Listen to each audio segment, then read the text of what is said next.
Lord God and Father, we praise you and thank you for this day in which we will rejoice over and be glad because you have made it and it is a gift from you.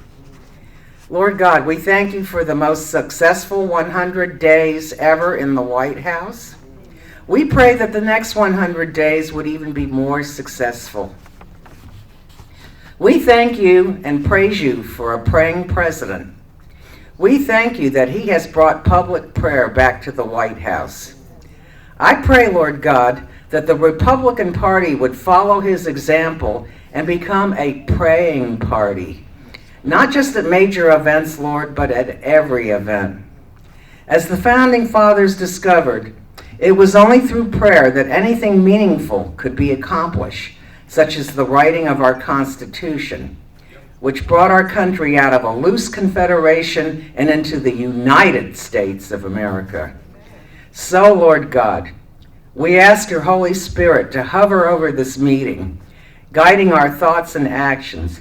I pray blessings and prosperity over our speakers and every member and guest present. All of this we pray in the name of our Savior, Jesus Christ. Amen. Amen. Okay. And let's see. John, are you ex-military too? All right, John's going to be, I didn't ask him, but yeah, that was kind of an invitation. Can you lead us in our pledge? Sure. Thank you.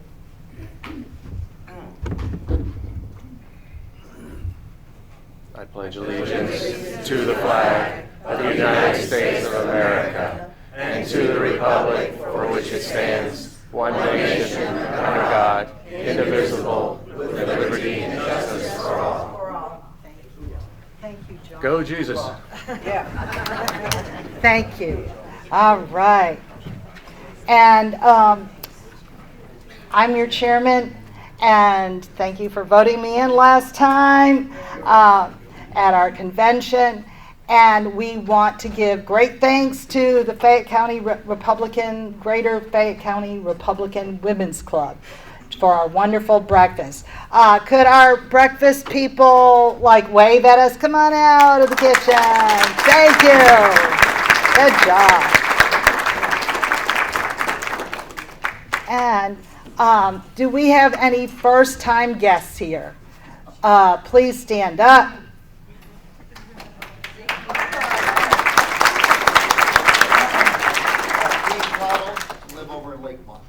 Happy to have you. And he's like ex-president of the HOA or something like that. And then Mr. Birdsong. This is not my first time here. Oh, you're not? Okay, but you got on my attendance list today. That's Charles. Okay, that's Joan Birdsong's husband. We're glad to have you today. And, Mr. Norbert, is this one of your first times that No. Okay, well, I miss some people sometimes. Could you stand up and introduce yourself? Okay. Hi, my name is Robert Black. I've been gone for a couple of years. I worked down at Fort Benning for 4 years, but I'm back up in here. Robert Black. Yes, ma'am. Why do you have something else on your name tag? Oh, that's Robert? I thought it was Norbert. All right. I'm sorry, I can't read. All right. Now, if you're an elected official, please stand and we will, recognize you. All right. Well, stand. Don't just stand up and sit down. All right. Starting over here. Name and title. Thanks, Elaine. I'm Brian Anderson. I serve on the school board in the at-large position. Good. Rich Hoffman, City of Fayetteville City Council. Yes. Hey, I'm Clint Holland. I'm the Mayor Pro Tem in Peachtree City. Good. James Dutton. I'm visiting from Spalding County. And we have Charles back there. Go ahead, Charles. Good. Scott Hollowell, Chair, Fayette County School Board. Great. And Randy? Randy Huff, Vice Chair, Fayette County School Board of Education. Thank you for giving up your time and coming to see us. And then we have members of the executive board. All right, please stand and we will recognize you. All right.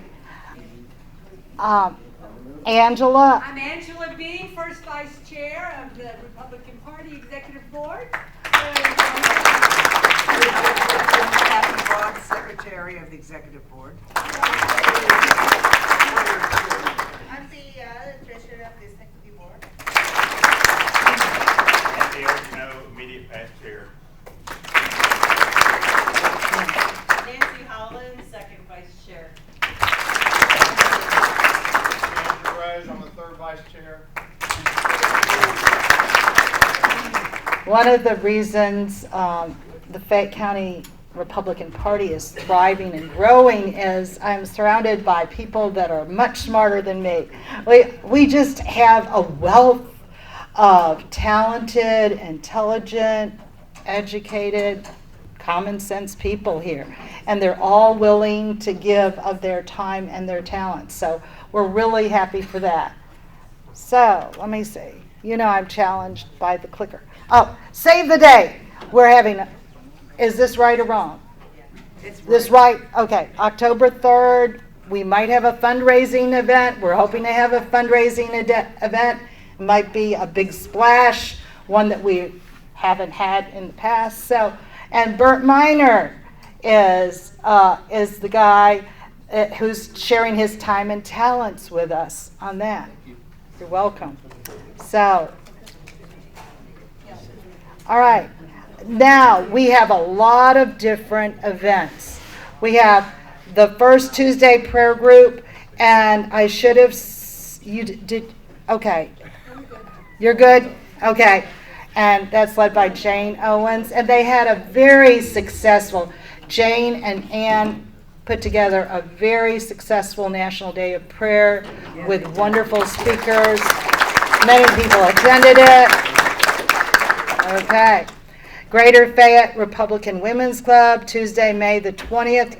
Do you know what it's going to be about, Angela? Well, we're going to be talking about our upcoming municipal elections, what seats are available and open for our candidates to be considering, and how we can help get the strongest conservative Republicans elected, what we need to do to get out the vote. So join us at 6 o'clock for food, and 6:30 is when our meeting starts. All right. And if you picked up, can someone show everybody your newsletter? On the back is the calendar. So you don't really have to write all this stuff down. All right?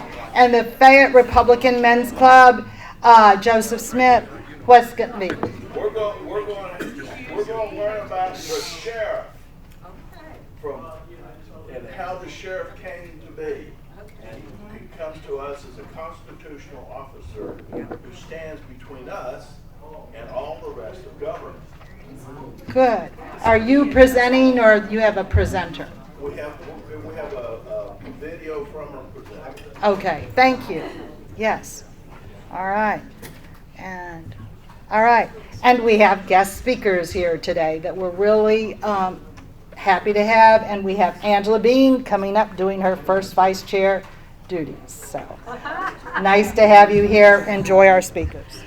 Thank you. Welcome everybody this morning. So glad you're here and you're engaged in your local Republican Party. We have some 3 very interesting speakers for you today. Our first speaker we're bringing to you probably for the first time in a couple of years, right? At least, Dr. Patterson, since you've been here. Dr. Jonathan Patterson, right there. He said, keep it short, but I'm going to tell you one paragraph. He's got a career marked by relentless pursuit of excellence and a passion for education. Dr. Patterson is an experienced leader with a deep knowledge of teaching and learning. He started his career as a high school science teacher and a coach in 1995. Then quickly worked his way up to leadership roles as assistant principal, and associate superintendent. Now we're honored to have him serving as our Fayette County Public Schools superintendent. Welcome, Dr. Patterson. And as he comes up, and Dr. Patterson to help you out as well. We've allotted about 20 to 25 minutes for each of our speakers today. And so Dr. Patterson is going to speak to you a little bit, and then he's willing to take some questions from you. But I do ask that you stand up and ask a question. No commentary on the events of the day. He is here to answer questions, so please keep that in mind. Thank you, Dr. Patterson. Thank you, Angela.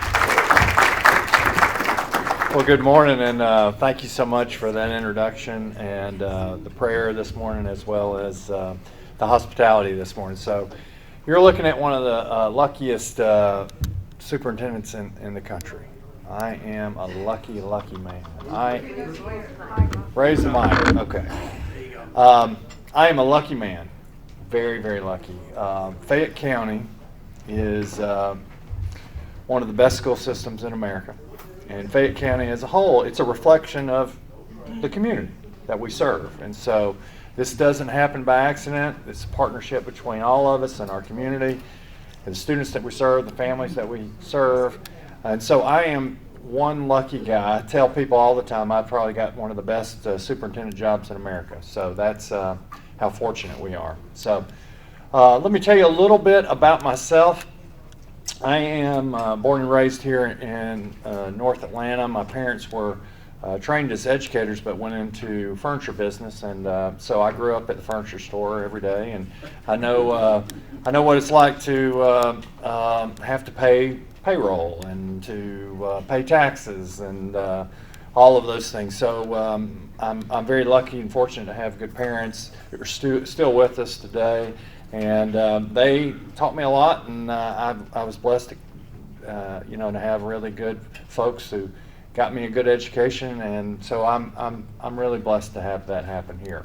So in Fayette County, we have 19,820 some odd students. So we've got a big system, and compared to a lot of Georgia, most Georgia systems, there's 180 systems in Georgia, and most of them are smaller systems. So we're in the large category, and obviously Gwinnett's the largest with 185,000, but we're at 20,000. We have 25 schools.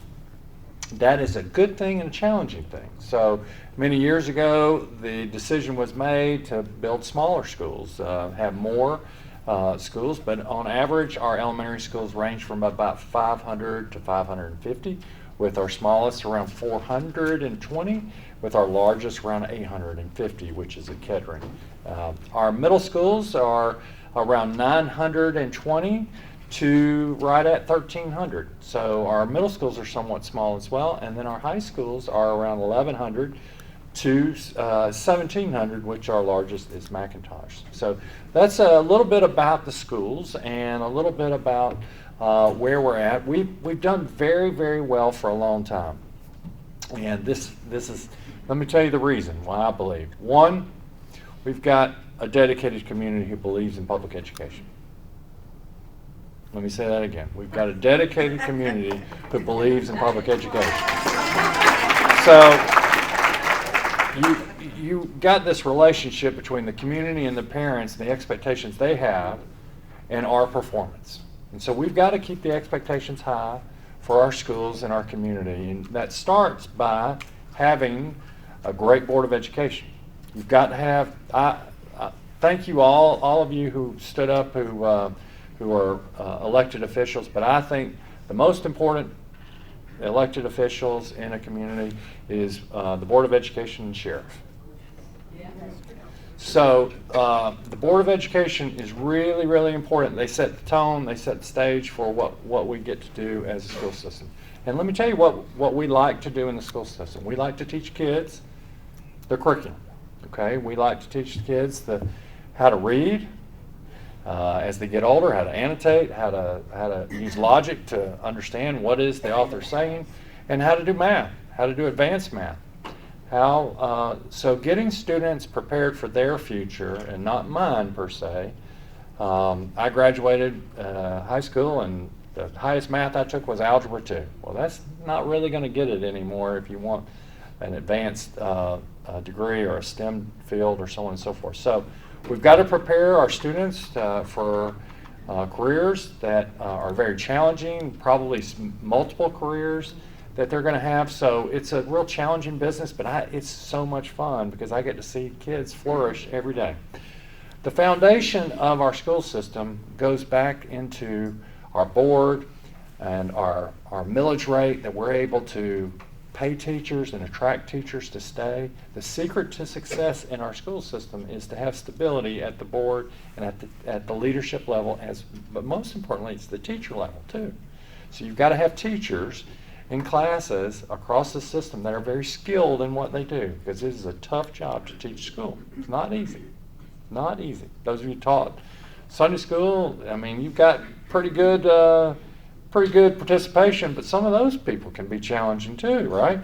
So it's a tough job, but we are very fortunate to have a high caliber level of teachers, support staff, and leaders in our district.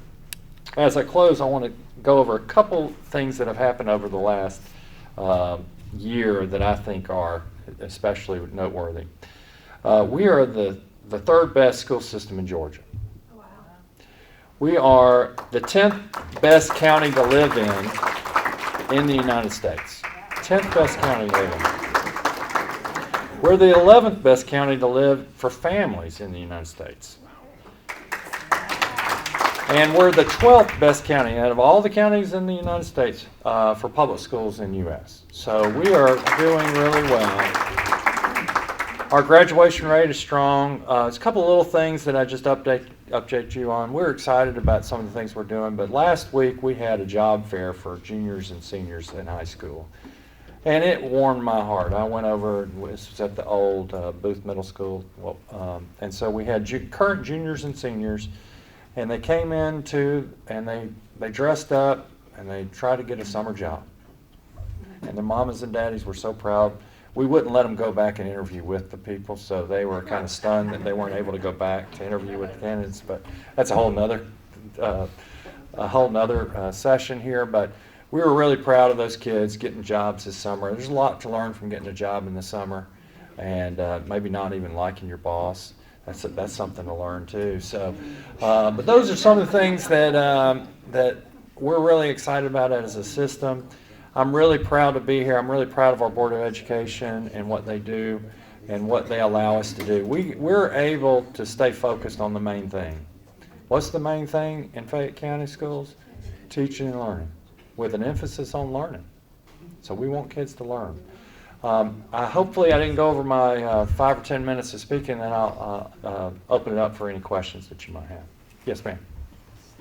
Two quick ones. One is it possible for a person, but maybe it would have to be a parent, to look at school or perhaps the system as a whole and see a list of books in the library? You can actually go online now, and each school system has. I'm missing the name. I'll think of the name in just a second. And you can look through their library. Is that anybody? Anybody can go online. And where did your stats come from? Were we number 1? We're number 12? We're number... Oh, niche rankings, CHE rankings. It's hard, and you know how they rank things. I have no idea, but it's yes, ma'am. Do you want me to help call on No, answers? it's fine. I'm good. You're fine. Okay. Unless they start going south, then pull the fire alarm, okay? So be nice. Yes, thank you. We don't have any programs like this in Spalding County, unfortunately, so I drive all the way over here to volunteer my time. You have some sort of career tracks that I wish other school systems would adopt. I know there's one in like digital learning, graphic design. We're starting one in the legal field. Mm-hmm. Can you tell us more about that and how people here can get involved in helping those students in those tracks?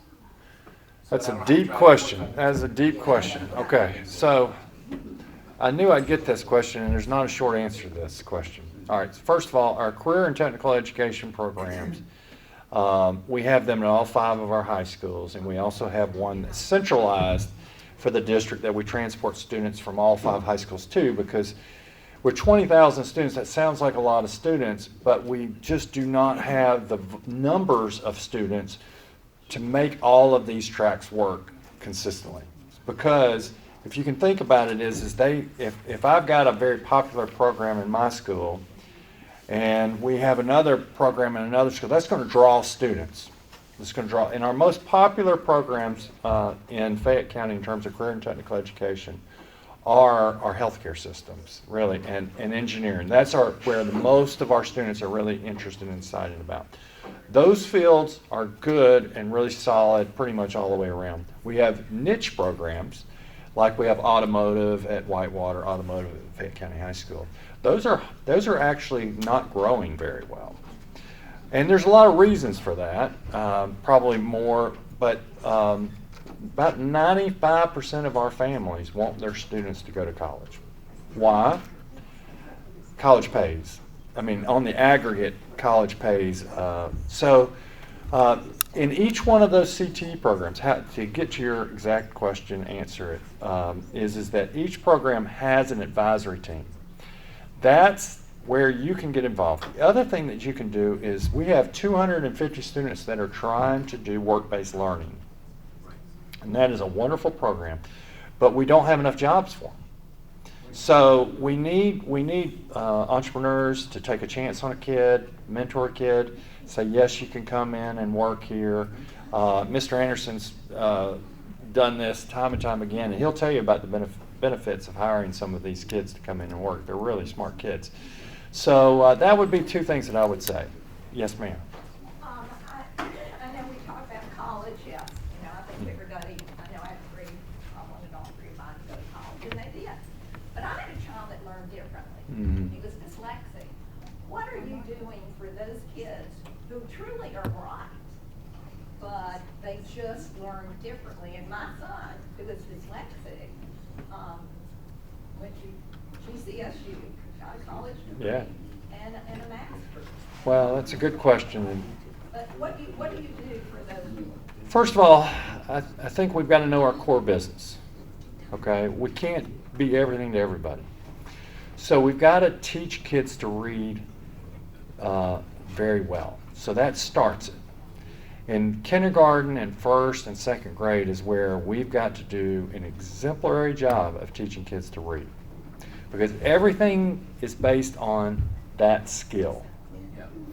So in elementary school, we've got to track the data and make sure that kids are reading, where they're progressing as they go. And as kids have challenges with dyslexia, we've got to get them the extra support that they need and do programs that work for them.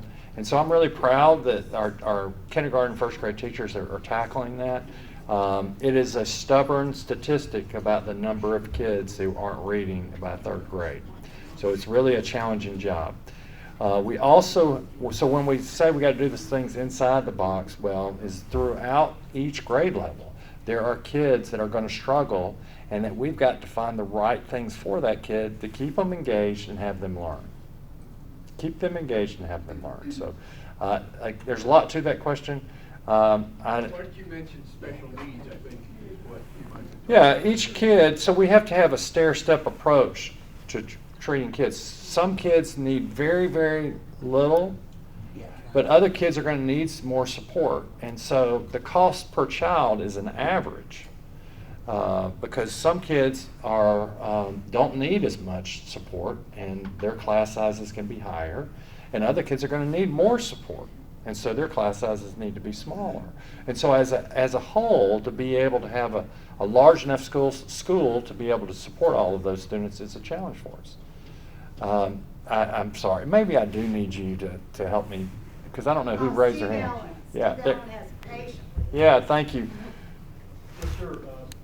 This is actually a friend of mine just texted this in.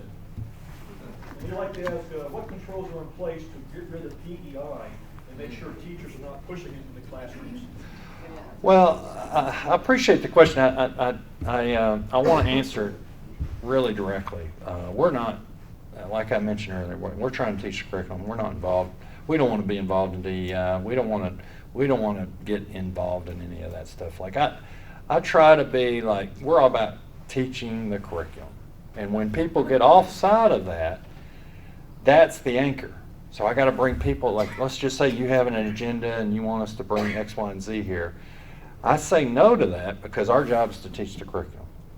It's to say, if you want to come in and you want to do this over here, and I say, well, I can't do that either. We got to teach the curriculum. So I think one of the things that I'll say is every school system in America got a letter that we were supposed to sign. I guess it was about a month ago. We were supposed to sign this letter. It's like, we didn't hesitate at all. I signed the letter, sent it back the same day. It's not a big deal here. We do not have that issue. If we do, we're a large organization. We've got 1,700 teachers, around 960 classified staff. So in any large organization, you're going to have people with very different views. But we have to stay focused as a school system to do what's inside the box really well. And the stuff inside the box is our curriculum. So Georgia curriculum, yes. All right, I'm going to you. No, I'm going to, you're. Marion. Real quick. Yes, ma'am. Back to the books in the schools. Are there any inappropriate books in there? Or are you guys being very transparent with going online, looking at the books? Because that's my concern. Yeah, we've looked at the. It's been very big subject for parents. Yeah. I just want to make sure there's no inappropriate books in any of the schools in any grades. So let me answer that. I'm a big believer in the Hippocratic Oath. Okay, so the doctors take a Hippocratic Oath and it says do no harm. That's the approach that I take with principals about materials in our media center is that if parents want somebody to read something, let them go to the public library, let them buy the book. But we don't need a lot of stuff in our libraries that are harmful. So now we have media committees at each school, as I mentioned last week at the principals meeting. I reminded the principals, make sure your media committee's meeting, make sure you have parents on that media committee, a community member on that media committee, and any new book that you bring in goes through that media committee. So we do have processes and structures to look at that and make sure that something really inappropriate doesn't get in the hands of kids. So, but it's yes, ma'am. Linda. Yes, just one comment. Robert's Thomas, Truth in Education, has a link that you can go to check out the books. Okay. But my question is, how interactive are your business leaders, whether it's mechanical, engineering, computer related, the business owners in the community as far as engaging some of our young people to do basically like on-the-job training or to step into some type of a temporary employment role to see if they like it. Because a lot of kids have a lot of interest, but it's fine-tuning and finding that one spark that motivates them. I mean, one, I feel like they're pretty good. Now, could they be better? Absolutely. We've got, let me tell you one special program that we have that kind of maybe highlights this ethos that we have around this, okay?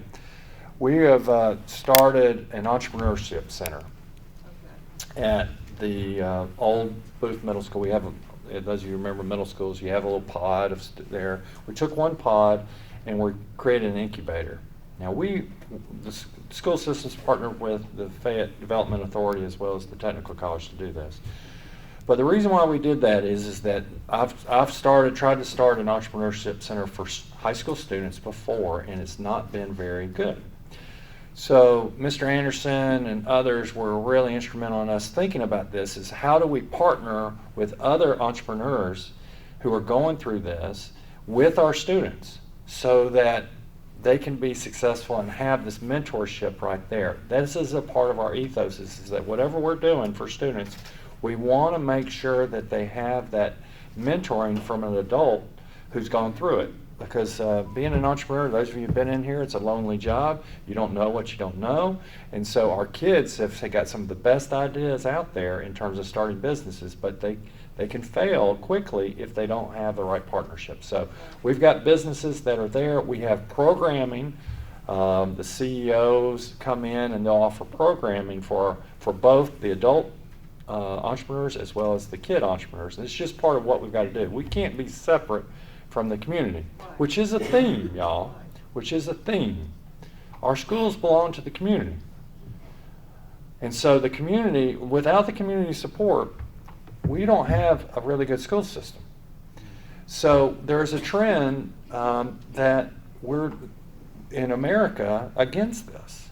And so we've got to be really careful, because you may think it's a good idea to privatize education, but it's not in the long run. It's not in the long run. We've got to be very supportive of our public education system, because that is, our successes are tied together. My success is your success, and your success is my success. And this community's success long term is tied to those. Go look at school systems that have failed and what happens in the community. Ms. Hennigan. How are children who are homeschooled for many years integrated into the public school system when their parents decide it's time? Depends on the parents. Depends. There's a lot of motivations for homeschooling. And so that goes well sometimes, and it doesn't go as well. So how are the children evaluated to be integrated into the public school system? When they come in, we screen the students depending on where they're at, specifically with reading. Reading and math are the biggest challenges in there.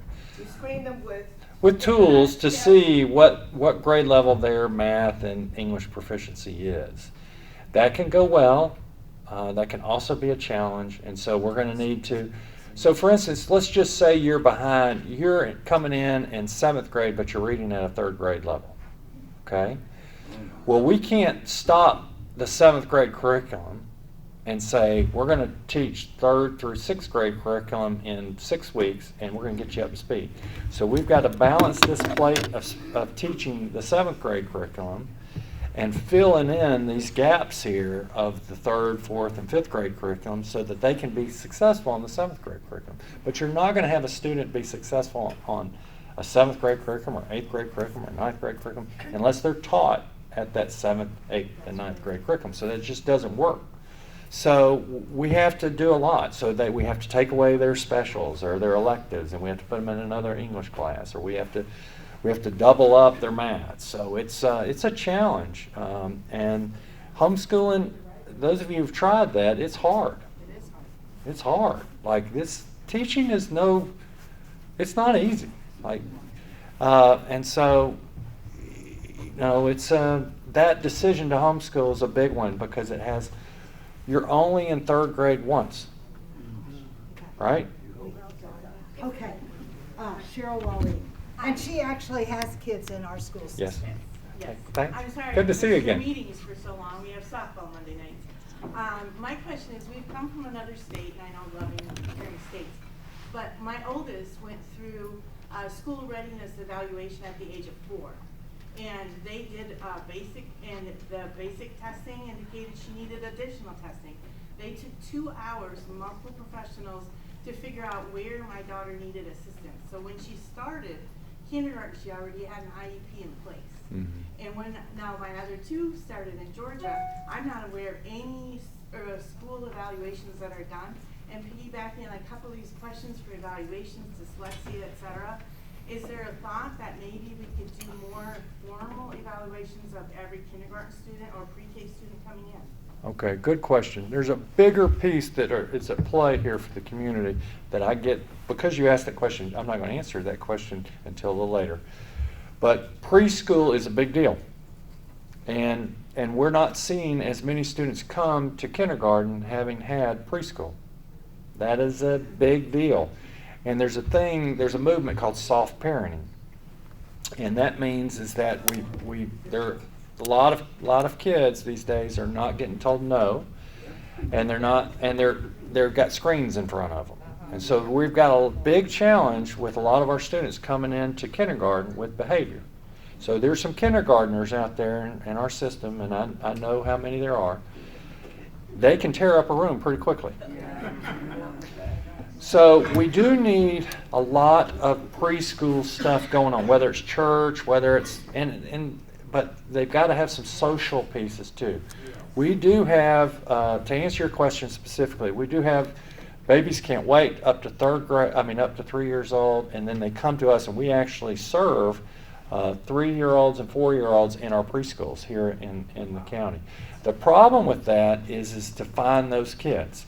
There's a thing called child find, and it's harder because some of our biggest challenges of individual students is they show up in kindergarten, and sometimes, kindergarten is not mandatory in Georgia. Sometimes they show up in first grade, and then there's this package, and you don't know what happened. So you're dealing with stuff where the kids never socialized, never. So we are having to balance that plate of getting kids able to be in a classroom, as well as we've got kids that are already reading in kindergarten. So we do have those programs, and there, if you want an entertaining section, ask those people to come and tell you what they're seeing. Come in with what they're seeing from parents coming in, because there's some issues with soft parenting is what I will say, that general term. So, yes, ma'am. The last question. All right. I get it. All right. I have a friend. We can't go on all day. Really. I have a friend who had a DEI teacher for her daughter who was, I think, last year. How do we report that? If we think the person, this is from memory, but the woman, my friend, had said Barbie was all over, all this curriculum. A lot of it wasn't classical, it was just other stuff. So how do we, if we have someone who is suffering in a classroom with somebody that has their own agenda, I'm talking not just, let's read, all right, let me answer that question. I have 38 years in the school system, and I'm a retired educator. Yes. All right, so there's a couple of things. We have to have a system approach of teaching the curriculum, because we'll have 5 teachers on a grade level, or 4 teachers on a grade level, or 4 teachers teaching math in a high school. So there is the scope and sequence of, and this is a little bit of the negativity that might be around, I'm very focused on achievement, okay? I am very focused on our core business of keeping Fayette School one of the premier districts. We don't have a whole lot of time to be doing anything else than teaching the curriculum. So we have to have systems in place to make sure that when I close my door, that I'm actually teaching the curriculum, and when you close your door, you're teaching the curriculum. So there has to be this shared accountability across all of our schools and all of our classrooms that we're actually teaching that. So that's my job as superintendent, is I get to create those systems.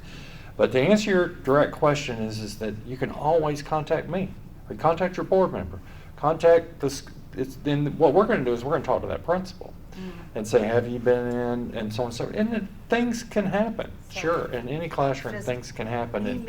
Just email me. I'll leave you some cards. You can talk to me. So I'm going to give it back to you. Okay. I know we didn't get to all the questions. Thank you, Dr. Patterson, for being with us today and taking your time to give us a little update on our public education system. I'm going to give you a little bit, for those of you who are kind of semi-new to being engaged in the Republican Party and the system of the Republican Party. Our next 2 speakers are running for office for state Republican Party. In February, we're right now in our convention cycle, we call it. In February, we had precinct caucuses. That's our smallest group of Republicans, are our 36 precincts of Fayette County. So we had a precinct caucus. We elected delegates to go to our county convention that we held in March. We elected your Fayette County Republican Party board at that convention. Last month in April, we had the district convention, and we had elected delegates at our Fayette convention to go to the district convention to represent all of us to elect a new board for the 3rd District and the 6th District. Those are the 2 congressional districts that Fayette County has. Now, in the 1st of June, delegates that were elected at the Fayette County Convention in March, we elected 40 plus delegates and 40 plus alternates to go to the state convention. We will be given the opportunity to represent you to elect the next slate of officers for the state Republican Party. And so it is my pleasure today to be able to let you know you get to hear from 2 of those candidates today. And our first speaker will be David Cross. David is currently serving as the 2nd vice chairman of the Georgia Republican Party, and he is running to be your chairman. He is one of the leading election security advocates in Georgia, having spent the last 4 years creating and working with teams to expose the vulnerabilities and inaccuracies in Georgia's voting system. His close collaboration with Garland Favorito with Voter GA began in November 5th, 2020, right at that time of the election that we will never forget. And he has continued to this day. He successfully passed 2 election rules with the Georgia State Elections Board and collaborated with Patriots to edit and strengthen the election codes of Title 21 of Georgia law. He is a certified portfolio manager and wealth advisor with U.S. Asset Management, a company he founded in 2016 after working for 25 years with the biggest firms in the financial services. His practice provides advice on a variety of investment and retirement planning. He holds a degree in finance from Auburn University and is a lifelong learner in the topics of finance and economics. And we would like to welcome to our stage Mr. David Cross. Now, David, come on up. I've already let everybody know that you've got 30 minutes. And you can speak the whole 30 minutes and no questions, or you can speak 5 minutes and let it all be questions. This floor is yours now. Awesome. And then we have asked those who are asking questions to stand up and ask a question, not give commentary on the day's events and culture, because our speaker is here to give you information about him so we can vote effectively at the state convention. Thank you, David. Welcome. Thank you. Thank you. Thank you. I've got lots of props, as you can tell. I came up here with my bag. Got a lot. There's a lot to cover, and I think rather than giving you like a pre-prepared speech, because you can watch those, I'll post them on Facebook. I'm gonna give you some comments tonight or this morning. It's all running together. I'm gonna spend a little bit of time talking about why I'm running, and I want to open it up and take questions from everybody here tonight. The microphone a little higher. A little higher, okay. Yeah. You're a tall guy. Thank you. How's that? Better. Okay. All right. So, I'm currently the 2nd vice chairman. I'm running for chairman for the same reason that I ran as 2nd vice chair: election security. It was kind of interesting. In 2023, I wasn't really involved in politics. I wasn't that heavily involved in my county party. I mean, I went to some meetings. I gave some money to politicians. I was running my business. But in the years prior to 2023, my father and my father-in-law and my mom all got really sick, and they all died in a very short period of time. And it was literally to the point where I'll tell you real quick. On the day before my dad died, we found out that my mom had a brain tumor, and the doctors at Emory said, "There's nothing you can do. She's going to be gone in 8 weeks." And I said, we've got to do something. And so my mom elected to have brain surgery. She had it. She lasted for about 18 months, and she passed away after that. But it was in such rapid succession that I really didn't, spend any time grieving for my father. And when my mom passed away, there was about 6 months later where I just dove into all of the work that I was doing on election security. And I know that, that my dad was really, my dad would have been really proud about that. I know my father-in-law was. And anyway, we had a lot of death in a very short period of time. So I'm telling that because I channeled that energy into election security. And in the spring of 2023, a friend came to me and said, hey, you should run for second vice chair of the Georgia GOP. And I said, I really don't have time for more meetings and paying more dues and going to things. What would I get out of it? And the person who was recruiting me said, you've put so much effort and energy into election security that if you get elected, there are going to be people that, under the Gold Dome that will listen to you out of respect for the office. And I said, okay, sign me up. And so I went out and did my stump speeches, everywhere. And it was really kind of interesting because everywhere I went, like longtime people who have been involved in the party for a long time said, love your message, you're never going to get elected. It's not going to happen for you. I was like, why? And the general message was, you haven't been washing dishes long enough. And besides, the guy you're running against, Brant Frost, he's the incumbent. He's, his dad's got all the money, and you're not going to win. And as everybody here knows, I went in and I blew it all away. All right, it was a fantastic time. President Trump was in town, and people wanted MAGA representation at the Georgia GOP. Unfortunately, after I got elected, I kind of got shut out and frozen out by the chairman. He had no interest in talking with me from the very first day. It's not something that devolved over time, just no interest from the first day. The same thing happened with Brian Pritchard. It was kind of tragic because the two of us have got thousands of people around the state, grassroots people, that look to us, that appreciate us, and want to help support us. And I really wanted to bring that energy to the Georgia GOP.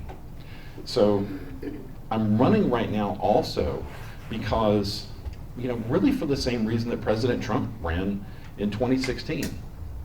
We all heard that he said, I see my country in decline. I see waste. I see money being blown away in stupid places. I see dumb decisions being made, and I want to get involved. And so I'm running right now as chairman because I see a huge number of mistakes being made out there. What's really troubling to me is that when I think about the people that are out there that are supporting the current chairman, it's almost like the blind honeybee, all right? The worker honeybee that's inside a hive. You ever seen these videos where you see a beekeeper goes in and they take the top of the hive off, they lift the hive out, and the bees don't do anything. The bees are just, the worker bees are just stuck on, taking care of the honey, taking care of the brood, all right? Those are the worker bees, all right? You folks that are here this morning, you're not the worker bees. The worker bees is the average person who's out there that shares our values, that is busy with taking their kids to soccer practice or baseball or softball and putting food on the table, and they don't have time to come to things like this. You folks are a different kind of bee. You are the century bee. The century bees are a little bit bigger. There's only 2% of them in the hive. 98% of the hive is worker bees. 2% are sentries. They're a little bit bigger, and when they spot danger, they put out pheromones that alert the rest of the hive, and the hive goes to work, on a different objective. You folks are the sentries. It is your job to keep your head on a swivel, look around for the danger, and alert the worker bees that are out there about what's happening. And that's why you're here this morning. That's why you're spending your time. I'm the same way. I'm a century bee too. Thank you. I thought that was a good analogy. I'm trying to help out with that. So, but that's really where we are. All right, we got a lot of work to do.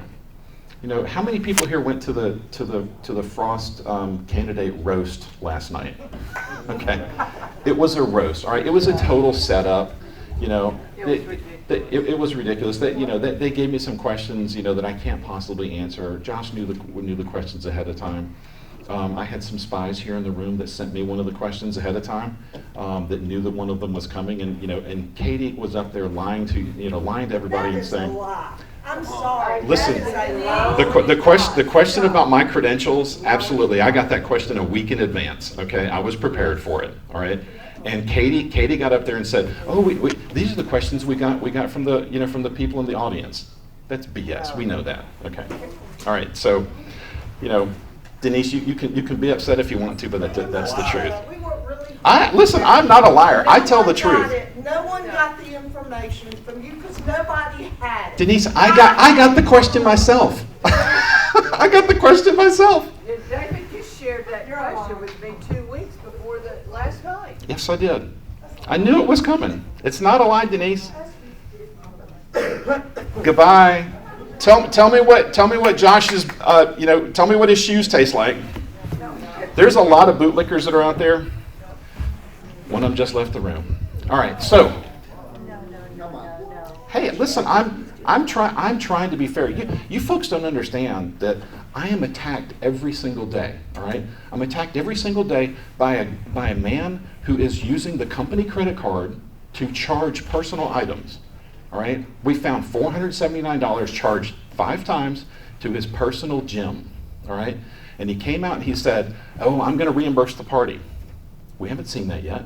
He spent $132 at Brooks Brothers for a meeting. It's on the FEC forms. It says meeting. Okay, so when people want to call me out, and they, I know that I've got, a rough personality sometimes. The reason is because I call it like I see it. When President Trump stepped out and ran for president, nobody liked him. He wasn't polished. He wasn't the kind of person that you would say, "Oh my gosh, that's the kind of politician I want." But he was the right man for the job. God doesn't send perfect men and perfect women. He sends men and women that are perfect for the job at the time. Okay, so I'm going to share a couple props here with you. We have got a lot of work to do. Whoops. The Democrats right now, they have got this thing called project2030.org. You can look it up, on the website. All right? And it literally says, fund year-round organizing, flip the Georgia state legislature. They are doubling, tripling, and quadrupling down on Georgia. Georgia is no longer a ruby red Republican state. We've turned purple, and they are doing everything they possibly can to turn it blue. Now, I had a really great conversation with a guy named Chan Jones, who is the chairman of the, I want to say, you know what? I'm screwing up here. The 2nd District, all right? And Chan and I didn't used to get along, but we had a really wonderful conversation. And I said, "Chan, if there was one thing that we could do to change things in our rural counties, what would it be?" And he said, "Oh my gosh, David," he said, there's at least 24 rural counties that have Democrat for sheriff. But Donald Trump won the popular vote in that county. He said, "I think I could flip those for $5,000 a piece." I was like, holy cow, that's a rounding error, as far as money goes at the Georgia GOP. We could totally do that. Josh sent out this flyer across the state. It looks like a campaign flyer for him because it's got his name all over it and his face all over it. This thing costs $30,000 to send out. That's 1/3 of the cost that it would take to work on the sheriff's program. When I become chairman, we're absolutely going after those sheriff's races because in a lot of the rural counties that are out there, the sheriff sets the tone. People listen to the sheriff. If the sheriff turns Republican, we're probably going to have other elected officials turn Republican also, and in turn, we're going to see qualifying fees coming in from those races come into the Republican Party. That's a game changer, and it doesn't require a huge investment. It just requires support of the rural counties and support of a really great idea. I mean, Chan Jones, again, he's a little bit like me. He's rough around the edges. Some people don't like him. I didn't like him when I first got to know him. But you know what? I like his idea, And I'm going to support it 1,000% because we can move the needle like that. Let's see.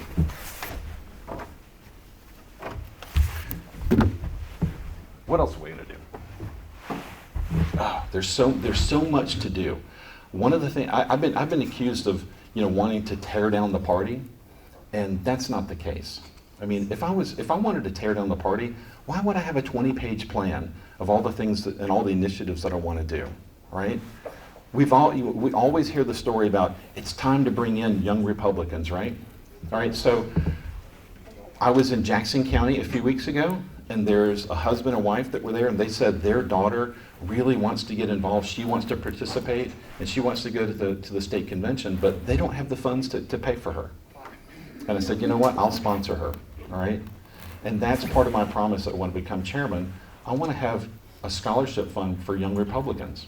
It'll probably only cost about $35,000 to give $350 to 100 kids that, where they're not going to have to choose between, am I going to go on vacation with my friends, or am I going to go sit with a bunch of over 50s and over 60s at the state convention? I don't know about you, but if I was 18 years old or 20 years old, I'm going to the beach, all right? I want them to be able to do both. And, they may not, some of them are going to come and they'll get involved for a long time. Others will probably come, experience it, maybe leave from it. And a few years later, maybe when they have kids and they start thinking about these kinds of things, they're going to go, you know what, that was a really good experience. I want to be involved in that. So we want to do that. I already talked about the sheriff's program. I want to do something called the 5-star program that David Schaefer rolled out.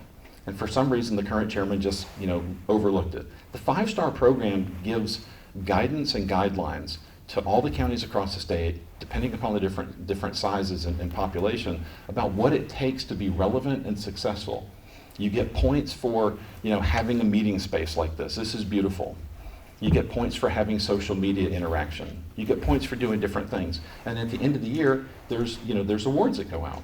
That's something else we've got to do. All right. We need to have a lobbying effort. All right.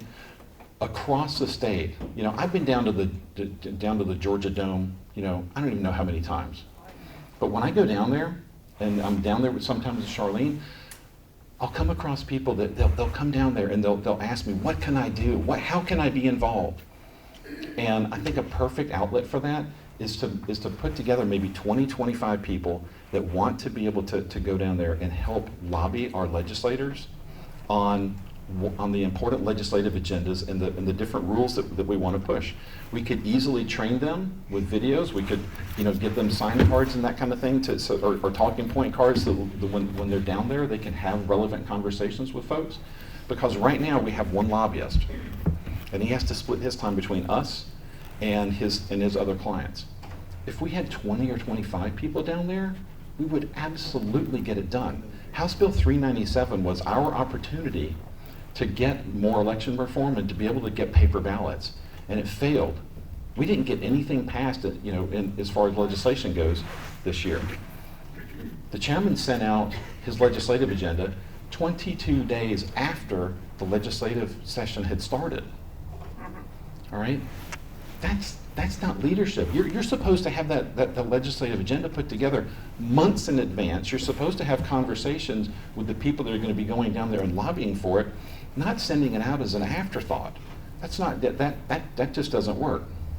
So I've got a lot of growth plans. I mean, I've got so many growth plans, for growing this party and appreciating the grassroots and making it so that when we have events, Laura Trump comes in town, all right? It was $500 a plate just to go to the event. It was $1,000 a plate if you wanted to have your picture taken with her. That's not accessible for a lot of people. We have to have accessible events so that when if we have events that are much more reasonable, yeah, we can have 1,000 people at them. You have 1,000 people in an event, and you know what? You're not raising money off the cost of the dinner. You have sponsors that are there that say, "Hey, I want to advertise my business, to these other people that I feel like are in my tribe." Right? That's how this happens.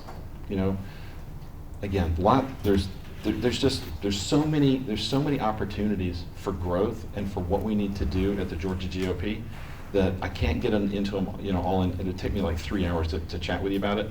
But I think what I'd like to do is open up the floor. I'll take some questions. I need some water. This is my water. He doesn't want. Can someone get him some water? But I'll call on people here. Yes. Do you have a website where we can see your plan? Yes, crossforga.com, crossforga or cross for Georgia. Right now I've got some of the bullet points that are on there. In the coming days you're going to see a lot more detail that's going to be coming out. I've been reluctant to put it all out there because your critics are going to try to pick it apart.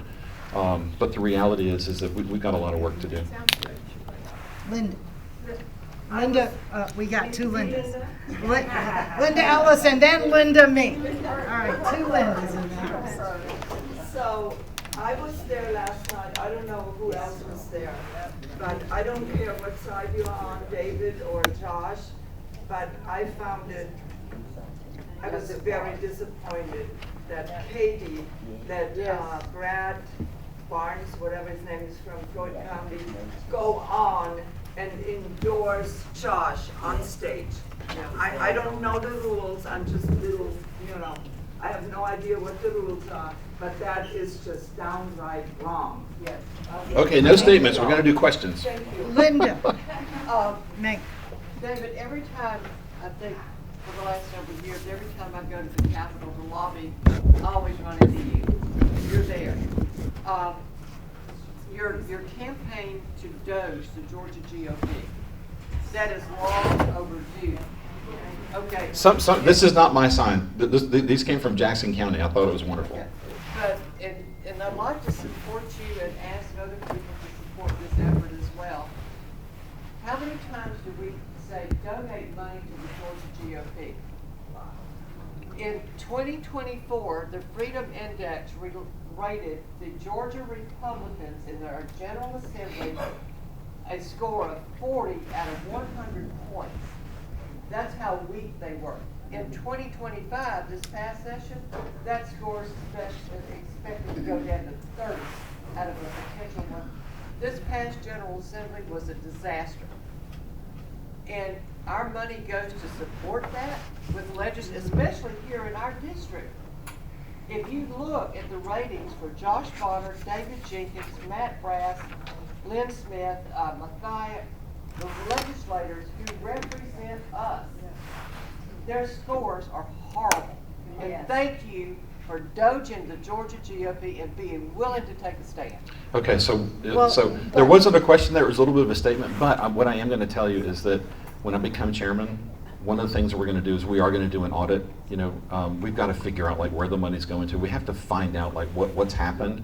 Yeah. That's one thing. The second thing. Where's it coming in from and where's it going out to? Yeah, because here's the reason. We have to rebuild trust, truth, and transparency in the Georgia GOP right now. I mean, I talk to big donors out there. One of my friends is a really big car dealership. He's got a 9-figure net worth. And I asked him one time. I said, why don't you give to the Georgia GOP? And he said, because I don't trust where my money's going to go. Right? We've got to rebuild that. So one of the things I'm going to do is I'm going to make sure that our treasurer is publishing on the website a quarterly financial report. Just the basics. We don't have to show every single little detail, all right? But I want people to see how much money's going in, how much money's going out, what are the key initiatives, what are the challenges, where do we need help, and how can you move the needle? Okay, I'm confused. Yes. You were talking about our legislators, and he's talking about the corporate entity of the Georgia GOP. They don't give money to our legislators, do they? The Georgia GOP? Yeah. In some cases, they do. Yes, they do. Yeah. All right. They fund campaigns. Yeah. Okay. I have All a right. question. Okay. Yeah. What was the NDA that lady ripped up yesterday at the meeting or at the candidate forum? Oh, here we go. All right. So, in order to get the candidate list, or not the candidate, the delegate list for the Georgia GOP, in the past you had to sign a 1.5 page NDA that said, I promise not to release the information to other people, I promise not to sell it, I promise not to use it for marketing or anything like that. And so right now there's a trust issue between the chairman and me. He doesn't trust that I'm going to safeguard the information. All right, you heard that I'm in the investment management business. I have got multiple redundant systems for keeping my clients' information secure. I have no interest in going out there and using the Georgia GOP list for marketing. I've got plenty of business coming my way. All right, so, but what he did was he had this 9-page NDA, created that basically says, that I promise not to disparage anybody at the Georgia GOP. I promise not to say anything bad. I promise to keep, information confidential and to protect trade secrets. I mean, what's the trade secret at the Georgia GOP? Okay, and it says remedies. Liquidated damages. Liquidated damages is lawyer talk for you have pre-agreed to pay this amount if we find you in violation of it, and the pre-agreed amount is $25,000 per violation. And if I don't like it, I get to go to court in Fulton County. Are you kidding me? I'm not going to Fulton County. Fulton County doesn't treat Republicans right. Why would we choose that? Okay. Charlene and then Yes, ma'am. Steve. Yes. David, over the past, let's say 4 years, okay?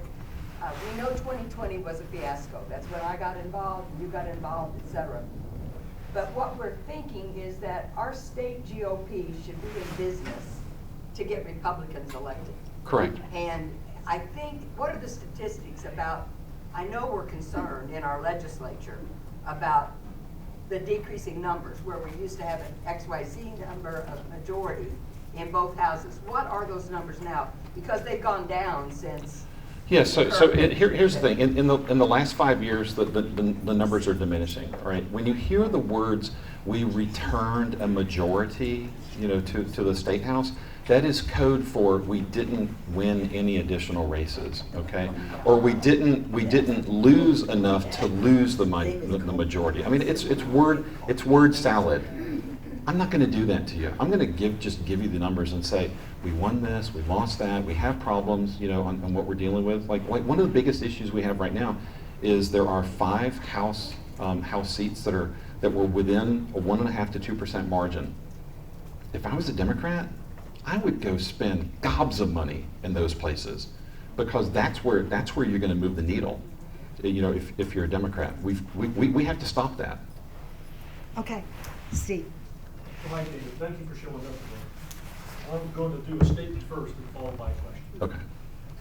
Georgia Democrats are laser focused on holding Republicans accountable at the ballot box this year and next for all the harm they've caused hardworking Georgia families.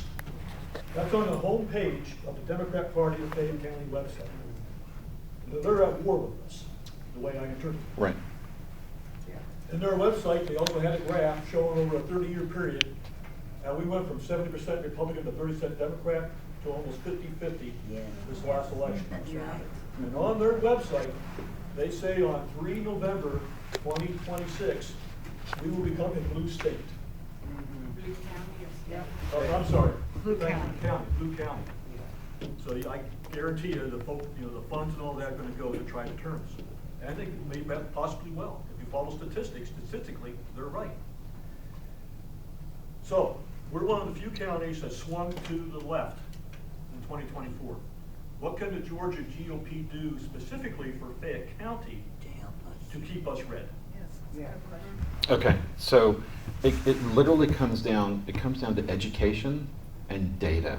Okay, I and a team of other people built a fantastic data voter intelligence tool where you as a user, or you can have your kids do it, or whoever, you can sign up as a user to use it. It's free, and you can pick out your neighborhood if you want to, and it will show you. This thing will put little red dots on there for anybody who's a Republican, and it ranks them between hard Republican to weak Republican. It'll put blue dots on there that show you who the Democrats are, from hard Democrats to weak Democrats. But the most important color that goes on that map is green. Green is an independent voter. An independent, just means that we don't have enough information to figure out how they vote. They don't participate in primaries. They don't participate in the election process enough for us to know how they vote, right? But 40% of Georgia voters, 2.8 million of them, are green dots, all right? And they live in your neighborhood, they live in my neighborhood, and the way that you move the needle is you go out and you have conversations with these people. You know, you target them, for either for mailings or postcards or drop-offs or door knocks and things like that. It's literally a ground up, movement. And we've also got to be able to get into the multifamily communities that are being built. In Gwinnett County, it's terrible. I mean, the developers there put up tons of them, and we've got to be able to reach out to those. And the other part is there's a ton of minorities that are out there that share our values. All right, they're from India, they're from Pakistan. There you go.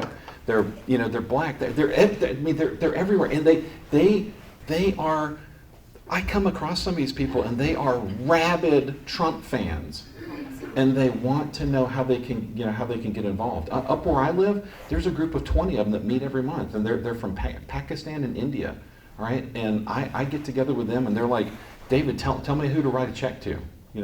Tell me who I can help. All right, and I facilitate that. But they want to be involved. That's how we move the needle. In fact, one quick thing about that is one of the Pakistani guys that I met back in August last year. He said, "Man, I love your message." He said, "Will you come over to my house and teach my kids how to be Republican?" All right? And he said they both have got, one's a doctor, one's an engineer, and they think I'm an idiot because I'm Republican and they're Democrats, and they don't understand it. And I said, well, part of it is indoctrination. You sent your kids to colleges that indoctrinated in that way, and we've got to stop that. But I say I'll absolutely do it. Carolyn? Yes. How can we access that? All right, so it's called georgiavip.org. And you can see me afterwards. I'll show you how to get to it, georgiavip.org. Steve is our data guy. Carolyn? David, I'm in District 6. We're in North Slough, Fayette County, where we are redistricted into District 6. And we had a very weak candidate run last year against Lisa McBath. We lost Rich McCormick too when the lines got redrawn. How will you work with the district chairman, because Brad Carver is mine, to find a stronger candidate? Because we had Jeff Criswell, and I just felt like he was just not a good selection. How do you work with them to find stronger candidates to run? Okay, so that's another initiative that's on my plate, and it's called the Accountability Committee. Right? The Accountability Committee is going to work in two areas. One is going to be in talking with existing representatives about how they're voting, and and the vast majority of them are pretty good. Okay, in fact, they're really good. But we do have some outliers, and we need to have some honest conversations with some of those folks and say, hey, we really need you to be, you signed up to carry Republican values, but you're not voting Republican values. And we're gonna, and if we have to, we're gonna stop you from buying an R, next time you go to qualify. That's one part, right? The second part is going to be with candidate recruitment. Candidate recruitment literally comes from reaching out to business leaders, going to your chambers of commerce, going to the boards of like your hospital board, your chamber board, your Boy Scout board, the different boards that are out there. That's where you find leaders that are out there that are willing to step up. I mean, when I was involved in the Gwinnett Hospital Foundation several years ago. The guy that came to me was a very good friend. He was a friend of the client, and he came to me and he said, "Hey, I need you to get involved in the Gwinnett Hospital board." And I was like, I don't have time. You've already got me involved in 3 other boards. And he said, he had the greatest wisdom I've ever heard. I said, why do you want me involved in this thing? He said, David, because busy people get things done. And that's where they're at. And we will wrap up here. Yes. So you get, and David and Sally, we're so glad. I know that you drove home and drove back today. Yep. And thank you so much for coming. Thank you, Elaine. Thank you. Yeah. So we get to hear from another candidate for state party. Her name is Sally Grubbs. And Sally has with over 4 decades of conservative activism and bold leadership as Cobb County GOP chairwoman, Sally is ready to bring her grassroots energy, strategic vision, and unwavering conservative values to the role of first vice chair of the Georgia Republican Party. Let's welcome Sally Grubbs to come tell us a little bit. And Sally, you were an add-on for our meeting, but we're glad to give you about 10 minutes to tell us what we need to know. Okay, good morning. First of all, sorry about the creek. I wanted to tell you that I felt really at home when I got here this morning. Y'all have a great group, and Randy and Denise I met in 2021 when I first became the chair of Cobb County. They're great people, and it was good to see them this morning. How many people in here are praying people? Okay, that's kind of what I thought, everybody. So I went to the forum last night, ran home. I'm from Cobb County, live in Marietta. My son, my daughter-in-law, and my precious 3-year-old grandson, I had to pick them up at 6 this morning to take them to the airport to get on a flight to Hawaii, but they're stuck at the gate right now. So I would just ask if you would just say a quick prayer for traveling mercies for my family. I sure would appreciate it. It's my grandson's first time on an airplane. So they have a long journey ahead. So, before I speak, I pray that the Lord would just put his words in my mouth. And I said when I agreed to run for chair of Cobb that I would be his hands and feet if he would put his words in my mouth. And so that's always my prayer. So if I mess up, that's on me. But if you hear something good, it's on God. So, but I decided to run for first vice chair. I'm currently the chairwoman of the over 80 counties.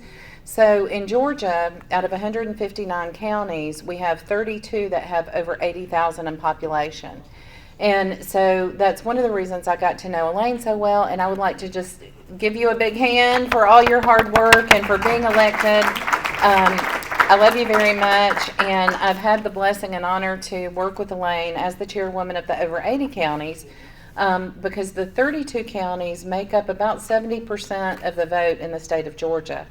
There was a question last night about working with the under 80 counties, and the good thing is that we do have under 80 counties up near me, and there's a lot of personalities in the GOP. I don't know if y'all have noticed that or not, but with all the personalities, sometimes there's you click with some people and you want to help them, and sometimes you don't, and so I always have an open ask me anything policy. So while I'm speaking, I want y'all to think of any questions that you have for me. There's no issue with anything you want to ask me.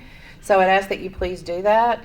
I was kind of listening to the statistics that Dr. Patterson was talking about, and in Cobb County we have 148 precincts. And I'm proud to report that through our efforts, when I came in as chair in 2021, it was because of the 2020 election. If y'all have heard the story about chasing the shredding truck and all that kind of stuff, that was me.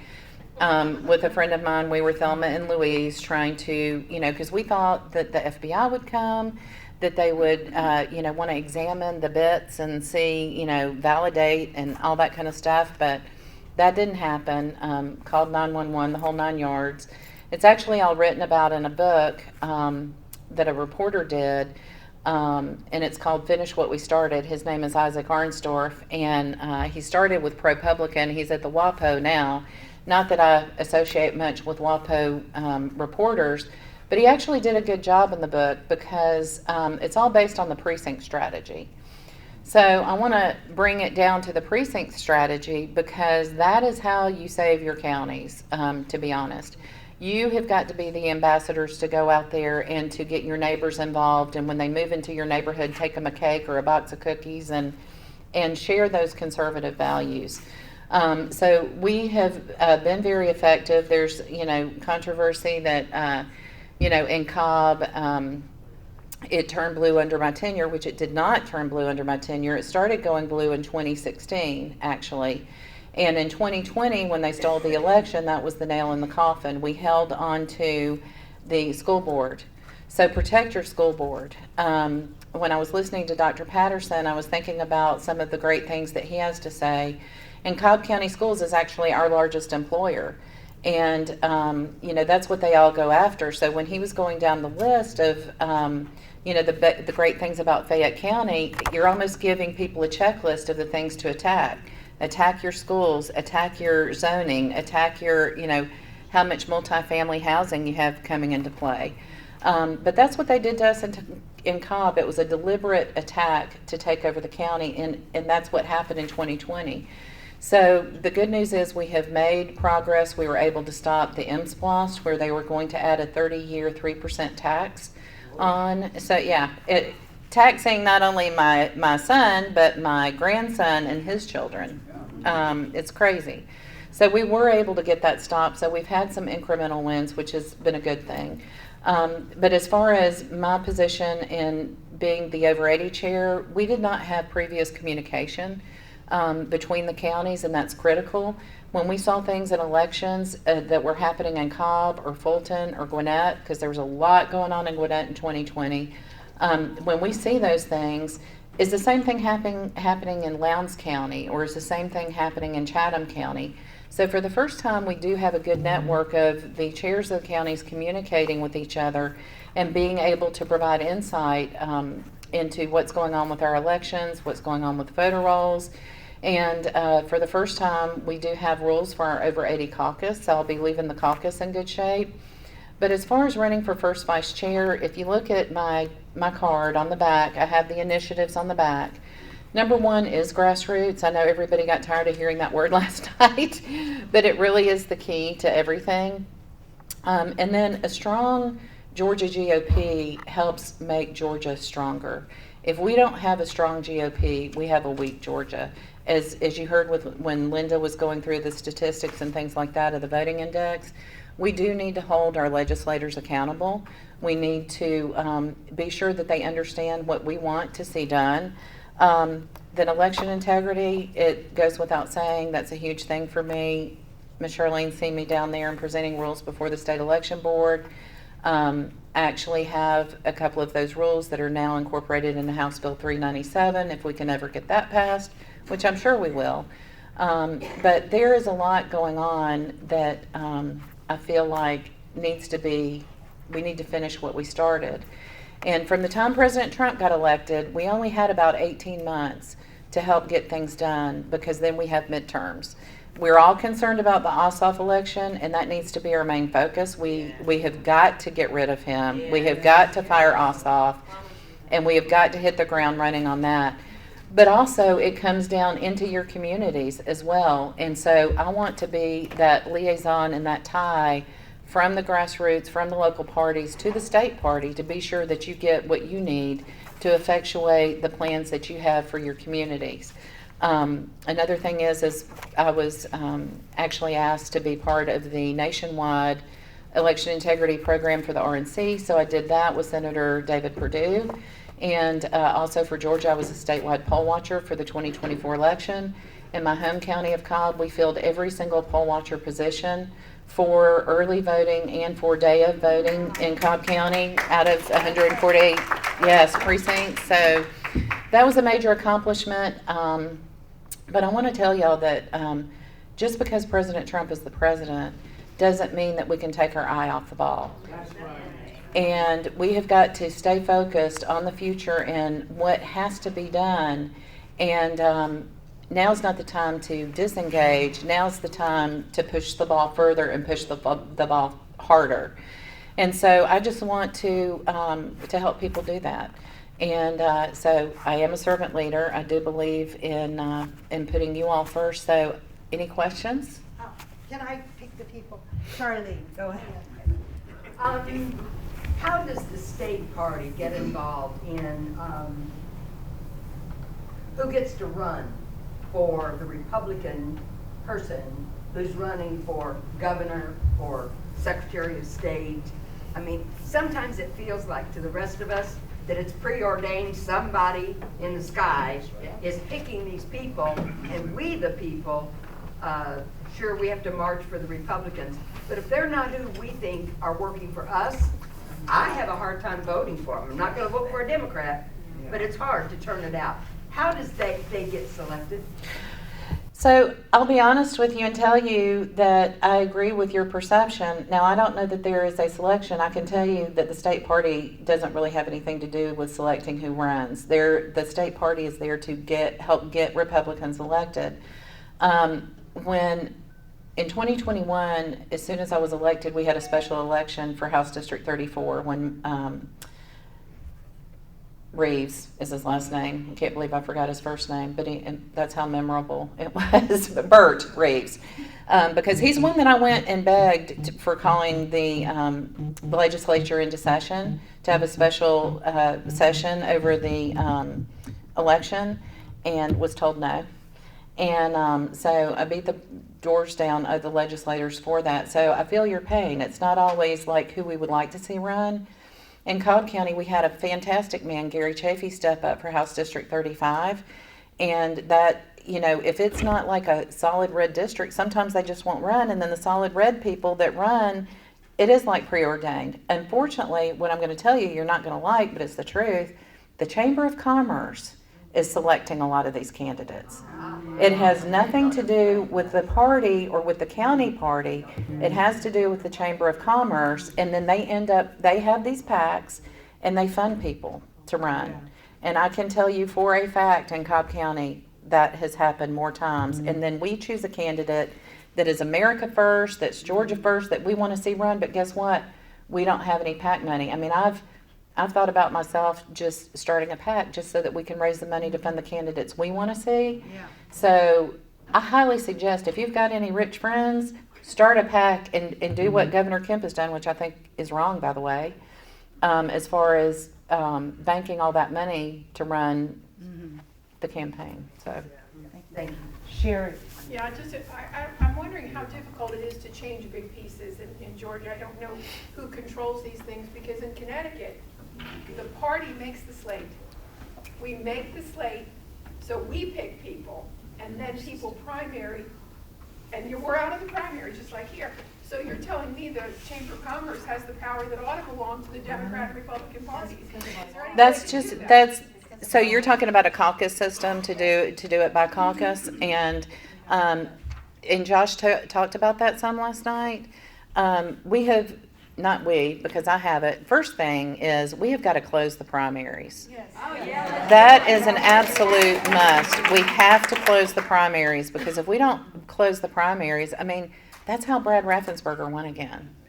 And you keep hearing rumblings about what Governor Kemp's going to do. Is he going to run for the Senate or whatever? I'm concerned about what Brad Raffensperger is going to do right this minute as well. And if we close the primaries, that will help protect us. As far as choosing a slate, we don't do it that way. That your party's on the roll. Right.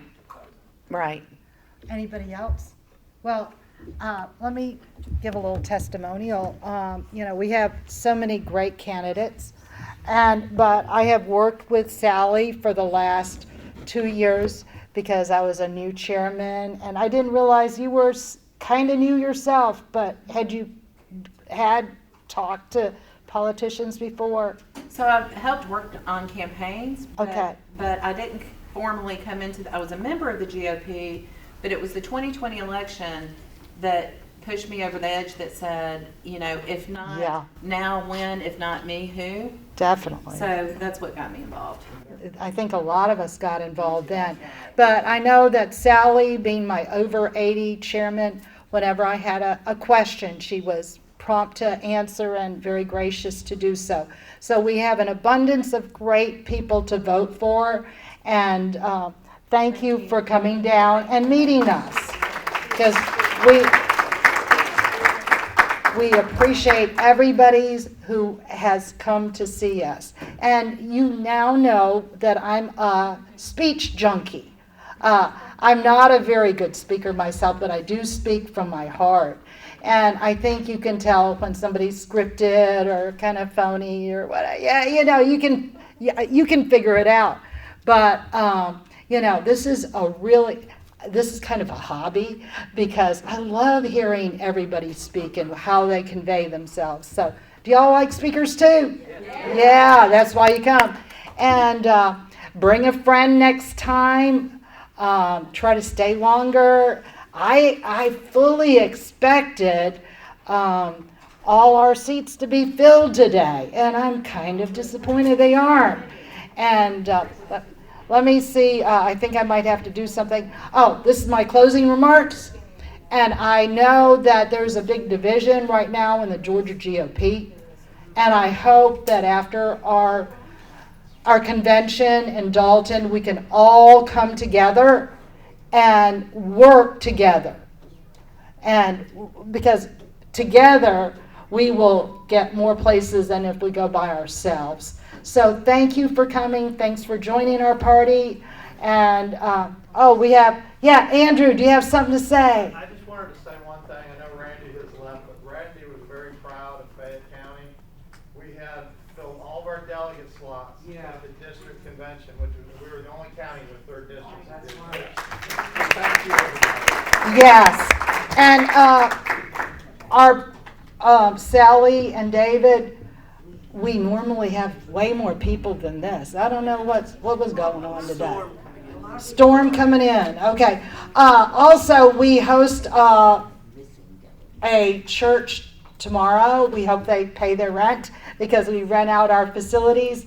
If the able-bodied people are able to put up our tables, take the stuff off our tables, and then just put up our tables, we can leave the chairs on the floor. Do not put up the chairs. Do not put up the chairs because they're very heavy. What? Nancy, come on up here and talk about the next breakfast. All right. We're gonna postpone our next breakfast. That's what I'm saying. Yeah, she's really good. I need a lot of smart people around me. So, here, come on. Okay, hold on 1 second.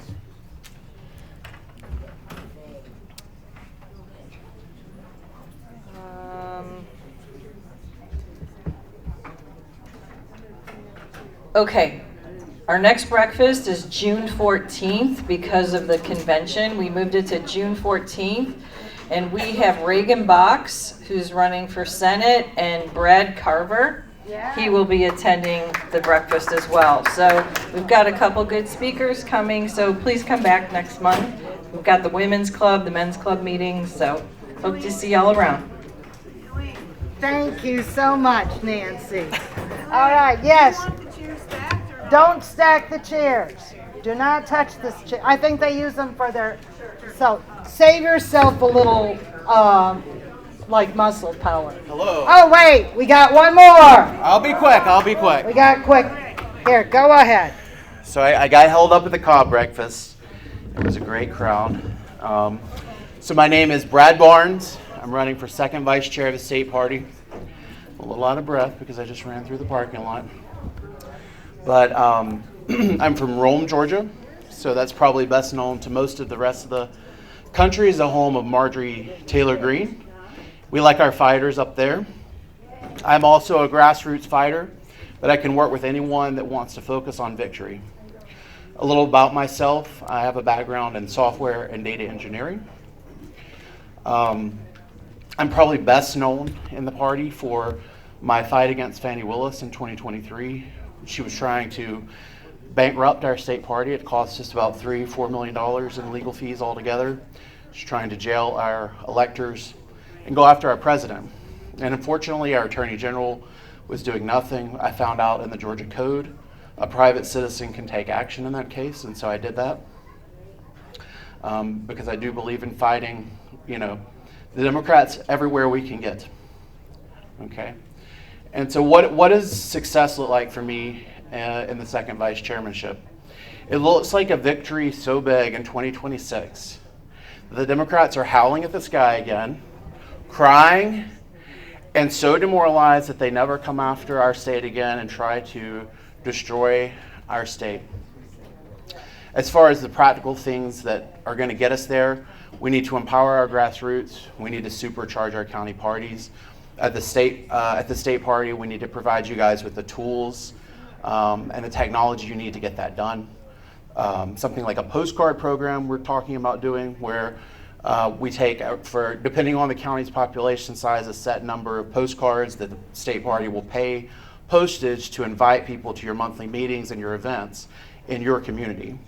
It means expanding precinct programs across the state to neighborhood programs. It means getting things like text messaging tools and a shared calendar system, all kinds of things that we're talking about at the state party. So those are some of the things that I want to work on with you guys. But I'll wrap it up because I did get here a little late. But I just want to say, if you want to win big next year, if you want a bigger and a bolder GOP, bet on Brad Barnes at the June convention, and we're going to win together. Thank you so much. I'm the man for the job.